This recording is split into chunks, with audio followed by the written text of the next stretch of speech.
are doing absolutely great. My name is Arindam Roy Chaudhary. तो यार आज एक वीडियो बहुत ज्यादा इंपॉर्टेंट बना रहा हूं मैं ये वाली, क्योंकि आपका जो नोट मेकिंग स्किल्स है, आपको competitive examination like JEE mains, JEE advance, NEET और बिटसेट जो कि आपके हाई वोल्टेज ड्रामा वाले रहते हैं। क्यों? क्योंकि उसमें ऑब्वियसली सीट्स बहुत कम है और आपके बच्चे बहुत ज्यादा अप्लाई करते हैं। And to be very honest, अगर आप आखिरी दिन भी अपनी एनसीईआरटी या फिर किसी भी टेक्सचुअल बुक से आप पढ़ाई कर रहे हो, यानी कि आप गेम वहीं पे हार चुके हो।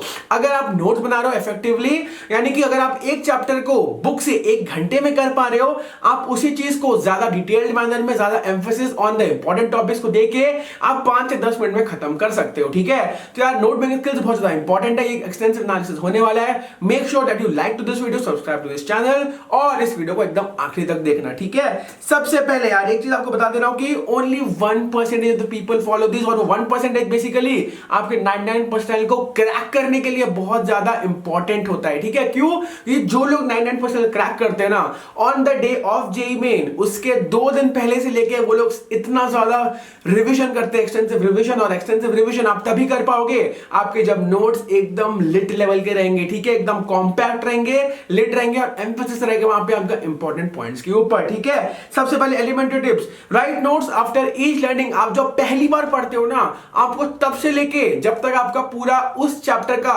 थ्योरी खत्म नहीं होता, तब तक आपको पूरा खत्म करना पड़ेगा रिटन में। ठीक है, आप जब तक लिखोगे नहीं नोट्स, तब तक आप किसी भी चीज को एकदम जल्दी से जल्दी रिवीजन खत्म नहीं कर पाओगे। आप में से बहुत लोग सोचते हो कि यार काश थोड़ा टाइम और मिल जाता पढ़ने के लिए। अगर आप एक बार नोट्स बना लोगे, उस चीज को रिवाइज करने में आपको टाइम बिल्कुल भी नहीं लगने वाला है। ठीक है, ये हो गया पहला बात। दूसरा बात, jot down every small detail, it's your Holi book. अगर आपको कुछ भी चीज इंपॉर्टेंट लगती है, आप उस चीज को लिखो। ठीक है, फॉर एग्जांपल लोग जब पोटेंशियल पढ़ते हैं, v equal to k Q by r, उसके बाद पोटेंशियल डिफरेंस पढ़ते हैं, सबका डेफिनेशन लिखने वाले। डेफिनेशन क्यों लिख रहे हो मेरे बाप? आप क्या करने वाले हो? जेईई मेन देने वाले हो, नीट देने वाले हो, जेईई एडवांस देने वाले हो, बिटसेट देने वाले हो। वहां पे आपको कोई भी नहीं पूछ रहा कि इसका डेफिनेशन बताओ ना। फॉर्मूला लिखो, फॉर्मूला की क्या क्या सिग्निफिकेंस है वो लिखो, एक्सेप्शंस लिखो और आगे बढ़ो। जब तक आगे नहीं बढ़ोगे, स्पीड नहीं पकड़ोगे, पूरा कोर्स आप एक बार रिवाइज नहीं कर पाओगे। इस बात को अपने दिमाग में घुसा लो। उसके बाद right summaries of concepts in your own words. जब तक अपने वर्ड्स में उसको एक्सप्रेस नहीं करोगे, अगले बार इंटरेस्ट नहीं आएगा। क्योंकि एक आपको जो फैक्चुअल चीज होता है और एक जो आप खुद से लिख रहे हो, फैक्चुअल चीजें पढ़ने में मजा नहीं आएगा, लेकिन आप जब तक उसको अपने वे में एक्सप्रेस कर रहे हो, तब तक आपका जो लेवल ऑफ एक्साइटमेंट है उस चीज को पढ़ने का, उस चीज को एग्जीक्यूट करने का, फिनिश करने का, वो आपके अंदर बना रहेगा। ठीक है, इसके बाद keep notes clean and attractive. ये बात मेरे साथ हुआ था, पता है, मैं जब फोटोइलेक्ट्री इफेक्ट पहले पढ़ता था, मेरे नोट्स इतने कबाड़े थे ना। एक तो मेरा कॉपी ऐसे फटा हुआ रहता था, है ना, उसमें भी इतनी गंदी हैंडराइटिंग में लिखता था। तब मुझे बिल्कुल भी समझ में नहीं आया जब मैंने अपने 11th के केमिस्ट्री में पढ़ा था। जब मैंने 12th में फिजिक्स में पढ़ा, फोटोइलेक्ट्रिक इफेक्ट को एकदम डिटेल में ढंग से नोट्स बनाए और हर एक चीज मेरे दिमाग में आज तक है। मेरे 4 साल ग्रेजुएशन की खत्म होने को अब आ रही है। ठीक है, 4 साल पहले मैंने पढ़ा था और मेरे दिमाग में अभी वो चीज एकदम रजिस्टर्ड है। तो यार जब तक आप अपने नोट्स को क्लीन और अट्रैक्टिव नहीं करोगे, आपके अंदर से वो ड्राइविंग फोर्स ही नहीं आएगा कि यार मैं बैठूं और इसको आज पूरा खत्म करूं। ठीक है, तो ये 4 पॉइंट्स बहुत ज्यादा इंपॉर्टेंट थे। सबसे पहले try to use different colour pens. लोग बोलते हैं कि यार सिर्फ और सिर्फ ब्लू से लिख दो। लिखो, अगर हैंडराइटिंग अच्छी लिखो, लेकिन हैंडराइटिंग अच्छी नहीं है, कुछ ड्राइविंग फोर्स अंदर से निकालने के लिए कम से कम डिफरेंट पेन्स यूज करोगे, तब जाके वो मोटिव आएगा कि यार हाँ यार आज मेरे को इस चीज खत्म करना है। और जब खोलते हो ना, लोग देखो, मैं बता रहा हूं आपको, 50% लोग एचसी वर्मा प्रेफर करते हैं, 50% लोग डीसी पांडे प्रेफर करते हैं। लेकिन डीसी पांडे वाले क्यों पूरा खत्म कर पाते हैं? क्योंकि डीसी पांडे का जो अलाइनमेंट है, डीसी पांडे का जो ओरिएंटेशन है, इंटेंडेशन है, वो काफी ज्यादा सुंदर है as compare to HC Verma. ठीक है, लोग बोलते हैं एचसी वर्मा बेटर बुक है, लेकिन जो proportion of people DC Pande खत्म करते हैं वो ज्यादा है। क्यों? क्योंकि डीसी पांडे का जो बुक है वो ज्यादा प्रेजेंटेबल है, ज्यादा अट्रैक्टिव है। ठीक है, तो लोगों को अट्रैक्ट करता है कि यार हाँ मैं आज आके इसको पढूं और इसको मैं पूरा खत्म करूं। ये चीज समझो कि यार अपने नोट्स भी ऐसे प्रेजेंटेबल बनाओगे तो आपके अंदर से वो ड्राइविंग फोर्स आएगा कि आप उस चीज को पूरा खत्म करो। Try to do solve examples that taught in class और online in your notes. This will give you a brief idea of your chapter. For example आप फिजिक्स से क्वेश्चन कर रहे हो, केमिस्ट्री क्वेश्चन कर रहे हो, मैथमेटिक्स क्वेश्चन कर रहे हो, बायोलॉजी क्वेश्चन कर रहे हो, एक सॉल्व एग्जांपल कम से कम हमेशा किया करो। क्यों?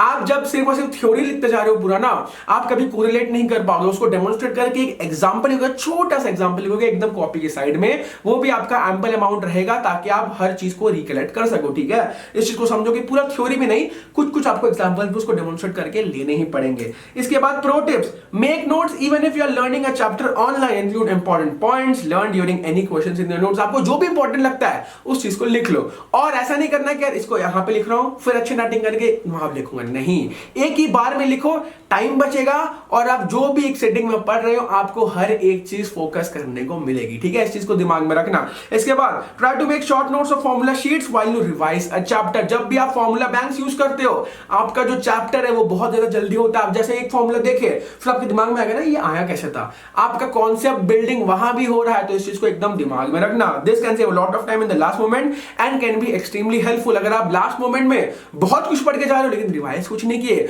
ऑन द अदर हैंड आप 50% कोर्स करके गए हो लेकिन पूरा रिवीजन करके जा रहे हो, सेकंड केस में आपको बहुत ज्यादा बेनिफिट मिलेगा as compare to the first case, ठीक है। इसके बाद थर्ड स्टेप पीई, अब लोग बोलेंगे पीए क्या है? प्रेजेंटेशन, एग्जांपल्स और attractive. Your note should be presented in a way that you can read, understandable and neat एकदम होने चाहिए, ठीक है, एकदम अंडरस्टैंडेबल नोट्स बनाओगे तब जाके आपको बेनिफिट मिलेगा, जो कि मैं नहीं करता था। मैंने 12th में चालू की थी इसलिए 11th में मेरे बहुत सारे बैकलॉग्स क्रिएट हो गए थे। Examples, your note should have a lot of examples, they help you understand the concept much better. जब तक आप अपने एग्जांपल्स को एकदम थ्योरो नहीं करोगे, जब तक एकदम एग्जांपल के साथ कोरिलेट नहीं करोगे, अप्लाई करना आपके लिए बहुत ज्यादा मुश्किल हो जाएगा, क्योंकि आप पे जेईई मेन, जे एडवांस और बिटसेट में ऐसे क्वेश्चन आते हैं जहां पे कॉन्सेप्ट्स तो आपको पता होंगे लेकिन उसको कहां अप्लाई करना है, कौन सा फॉर्मूला कब लगाना है, यहां से कहां इंटीग्रेट करना है, ये सारी चीजें आपको खुद प्री डिसाइड करनी पड़ती है, ठीक है।